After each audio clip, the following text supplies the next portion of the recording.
وہ بات سچی ہے. فَإِنَّ مَعَ الْعُسْرِ يُسْرًا إِنَّ مَعَ الْعُسْرِ يُسْرًا. اللہ ہر مشکل کے بعد آسانی عطا فرمائے گا, اور فرمایا میرا ایمان ہے کہ ضرور عطا فرمائے گا. یہ بات کہہ رہے تھے کہ سامنے سے دھواں اٹھا, اتنا سخت دھواں اٹھا کہ آپ نے سوچا شاید وہاں آبادی یا وہاں جاتے ہیں. وہاں چلنے لگے تو پیچھے سے کسی نے آواز دی, ٹھہر جاؤ, رکو. وہیں رک گئے. تھوڑی دیر گزری تو کہا رک جاؤ. جب رکے تو ایک بولنے والا بولا, کہنے لگا تمہارے لیے تھوڑی دیر کے بعد جانوروں کا بندوبست کر دیا جائے گا, کھانے کا بھی بندوبست ہو جائے گا, بچے کا پیر بھی صحیح ہو جائے گا, چلے جانا, لیکن ذرا ٹھہرو. حضرت لقمان کہنے لگے بولنے والے تو کون ہے؟ تو کہنے لگے میں اللہ کا فرشتہ ہوں, میں اللہ کا فرشتہ ہوں. کہا اللہ کے فرشتے اور یہ سارا کچھ کیا ہے؟ تو فرشتہ کہنے لگا اصل بات یہ ہے کہ سامنے بستی پر مجھے عذاب نازل کرنے کا حکم ملا تھا, آپ بڑی تیزی سے آ رہے تھے. میں نے رب سے دعا کی کہ اللہ اس باپ بیٹے کی غلطی کوئی نہیں, مہربانی فرما. رب نے پہلے آپ کو صحرا میں الجھایا, پھر میری دعا کی برکت سے آپ کے گھوڑے ٹھہر گئے, پھر میری دعا کی برکت سے آپ کا پانی ختم ہوا, پھر میری دعا کی برکت سے آپ کے بیٹے کو زخم آیا, پھر میری دعا کی برکت سے سامنے سے دھواں اٹھا. فرمایا یہ جو تمہیں مشکل پہ مشکل آ رہی تھی, یہ تو میرا رب تمہیں عذاب سے بچانا چاہ رہا تھا. یہ جو تمہیں مشکل پر مشکل آ رہی تھی تو میرا مالک تمہیں عذاب سے بچا رہا تھا, تم سمجھ نہیں رہے تھے. حضرت لقمان نے بیٹے کی طرف دیکھا تو بیٹے کہنے لگے ابا جی بات بالکل سچی ہے, افضل الذکر لا الہ الا لا الہ الا, اور پھر پڑھنے لگے حسبنا اللہ و نعم الوکیل نعم المولا و نعم النصیر. یہ ورد ہونے لگے. بھائی جب تجھے مشکل آتی ہے, آزمائش آتی ہے, تو اس وقت سمجھتا ہے پتہ نہیں میرے ساتھ کیا بننے لگا ہے. اللہ تبارک و تعالیٰ چھوٹی مشکل دے کے تجھے بڑی سے محفوظ رکھتا ہے, چھوٹی بیماری دے کے تجھے بڑی سے محفوظ رکھتا ہے.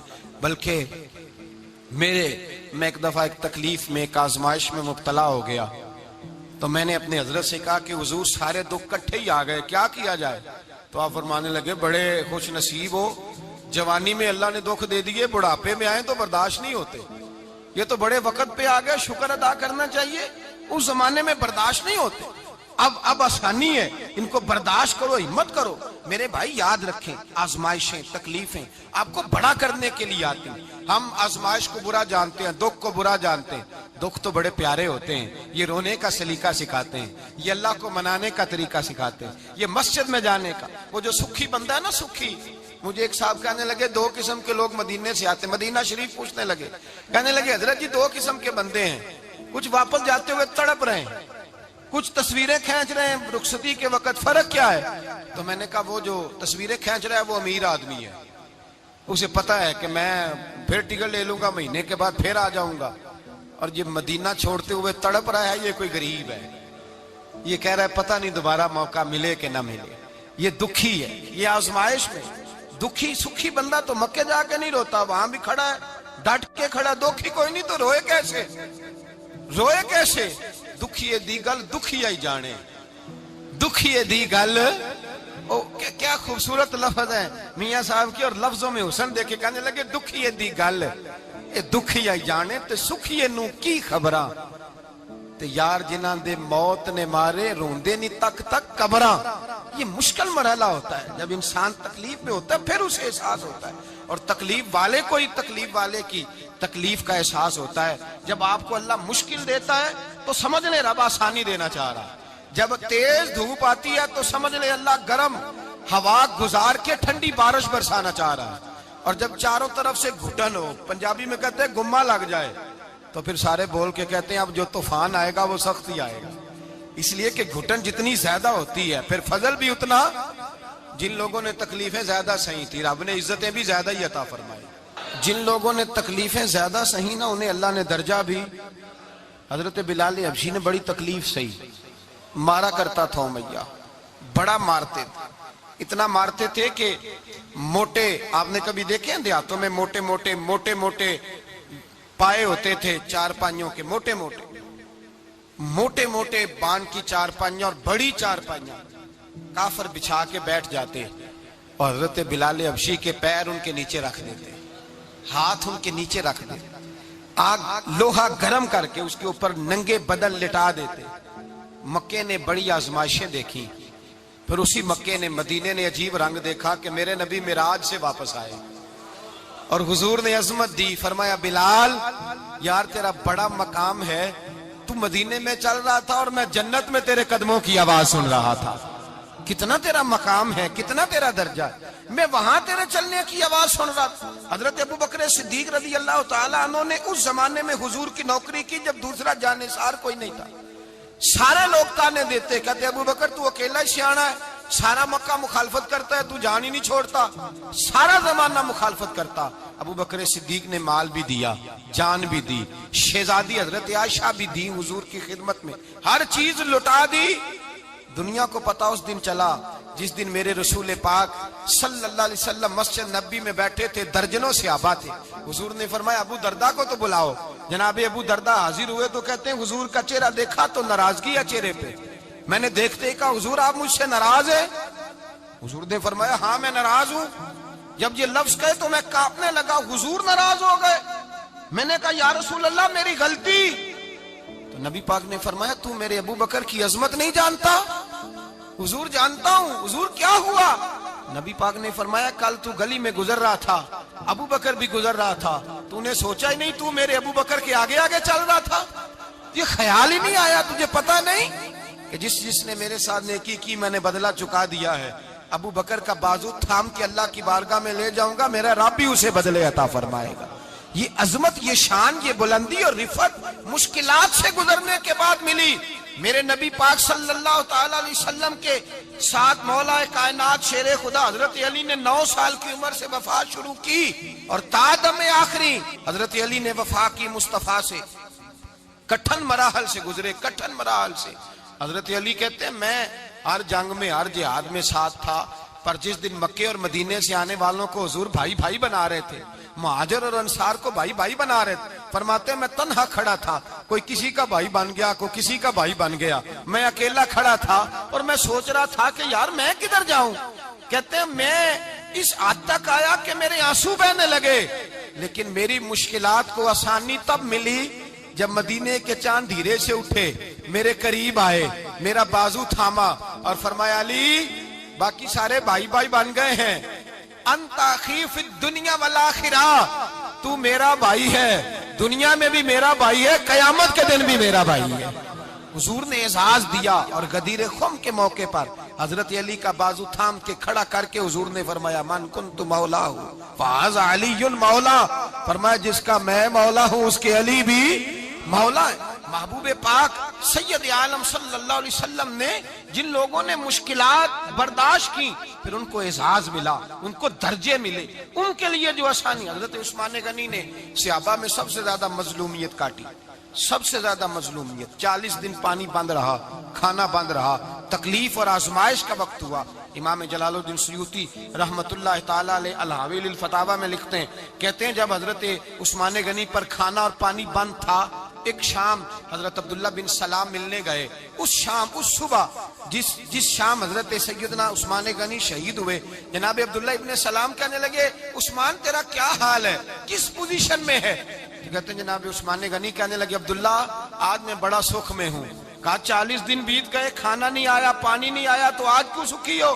فرمانے لگے آج مدینے کی سامنے والی گلی میں نے مصطفیٰ کا دیدار کیا ہے، اور نبی پاک صلی اللہ علیہ وسلم نے فرمایا عثمان اگر تو کہے تو تیرے لیے پانی کا بندوبست کر دیا جائے، تیری مشکل آسان ہو جائے، اور اگر تو کہے تو تیرے لیے وہ آسانی کی جائے، وہ آسانی کی جائے کہ آج تو میرے پاس آ کے روزہ افطار کر لے۔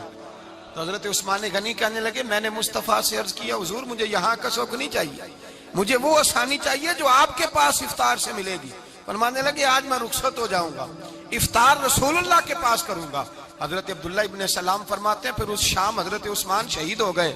لوگ کہنے لگے عثمان شہید ہو گئے، اور میں کہنے لگا نہیں، انہوں نے جا کے نبی پاک کے دسترخوان پہ روزہ افطار کر لیا ہے، روزہ افطار۔ بھائی پھر بعد میں جو آسانی ملی ان لوگوں، جو ان لوگوں کو درجات نصیب ہوئے، کٹھن۔ حضرت عبداللہ مزنی حضور کے غلام تھے، قبیلہ مزن کے رہنے والے، والد فوت ہو گئے، چچا نے پالا تھا، اسلام قبول کر لیا۔ چچا اسلام کا بڑا دشمن ہے، حضور کا نام آئے تو جلال کرتا ہے، حسد اور بغض میں جل جاتا ہے، بڑی اسلام کے ساتھ دشمنی اور عناد رکھتا ہے۔ حضرت عبداللہ کہتے ہیں پہلے تو میں عشق رسالت کو دباتا رہا، پھر یہ چنگاری شعلہ بن گئی، پھر کہ یہ ہلکا سا جذبہ سمندر اور صحرا کا روپ دھار گیا۔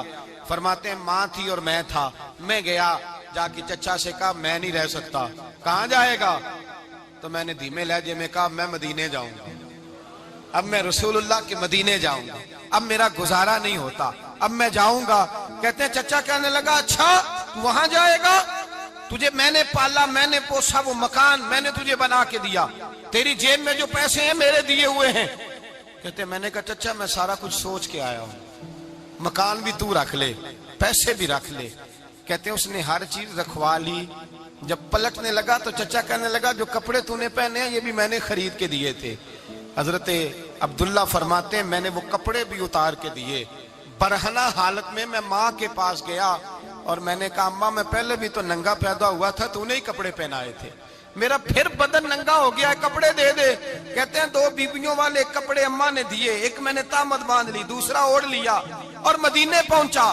کہتے ہیں جب میں ٹھنڈی رات مدینے پہنچا تو کالے رنگ کے حبشی غلام حضرت بلال دودھ کا پیالہ لیے کھڑے تھے، ہاتھ میں کھجوریں تھی، کمبل تھا، کہنے لگے آجا آجا۔ مصطفیٰ نے فرمایا تھا قبیلہ مزن سے میرا غلام آ رہا ہے، میں ساری رات سے تیرا انتظار کر رہا ہوں۔ حضرت جناب سیدنا عبداللہ رضی اللہ تعالیٰ عنہ فرماتے ہیں میری مشکل آسان ہوئی۔ فرماتے ہیں مجھے مدینے میں اعزاز مل گیا، مجھے عزت مل گئی، ہر آدمی میری قدر کرنے لگا۔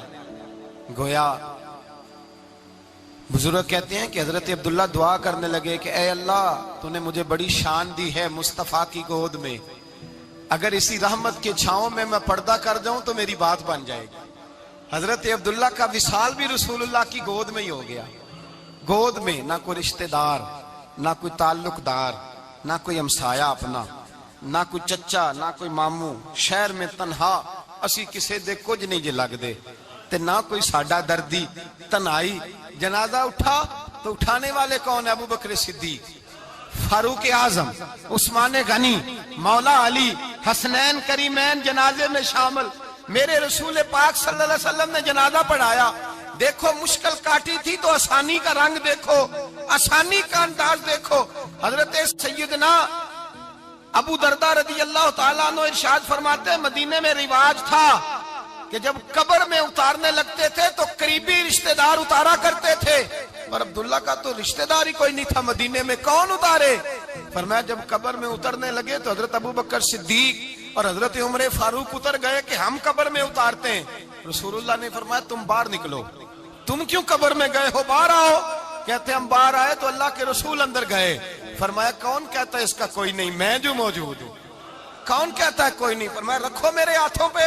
کہتے ہیں حضور کے دست مبارک پہ رکھا اور باہر کھڑے ہم رشک کرنے لگے کہ واہ اللہ تیرا آسانی دینے کا رنگ، آسانی۔ اس نے مشکل برداشت کی تو رب نے مصطفیٰ کے قدموں میں آسانیاں عطا فرمائی، پسے اور حضور نے قبر میں رکھا، نبی پاک نے۔ میرے دادا مرشد کہتے ہیں عشق سرکار کی ایک شمع جلا لو دل میں، بعد مرنے کے قبر میں بھی اجالا ہوگا۔ اور میرے اعلیٰ حضرت فرماتے ہیں لحد میں عشق رخ شاہ کا داغ لے کے چلے، لحد میں عشق رخ شاہ کا داغ لے کے چلے، اندھیری رات سنی تھی چراغ لے کے چلے۔ اور بیدم شاہ بارسی تو حد کر گئے، کہنے لگے پسے مردن، بعد مرنے کے پسے مردن فرشتوں نے جو تلاشی لی تو کیا نکلا؟ فقط ایک دل کے گوشے سے خیال مصطفیٰ نکلا، فقط ایک دل کے گوشے سے خیال۔ اور کامل پیرو نہ دے باہو قبر جنا دی جیوے۔ میرے بھائی نبی پاک صلی اللہ علیہ وسلم کے ساتھ وفا کی تنگی دیکھ کر، دقت دیکھ کر، مشکل کر، اور پھر جو آسانیاں ہوئی، پھر جو ان لوگوں کے لیے برکات ہوئی وہ زمانے نے دیکھی۔ حضرت جناب سیدنا علی المرتضی شیر خدا کرم اللہ تعالی وجہ الکریم کی والدہ حضرت فاطمہ بنت اسد رضی اللہ تعالی عنہ، حضرت علی کی والدہ، بڑا پیار کیا میرے نبی پاک کے ساتھ۔ حضور ان کے گھر میں رہے، ان کے گھر میں پرورش پائی۔ حضرت علی کہتے ہیں میری اماں پہلے رسول اللہ کا خیال رکھتی، غربتوں کے زمانے میں نبی پاک کا ساتھ دیا، مکہ مخالفت کرتا تو جناب فاطمہ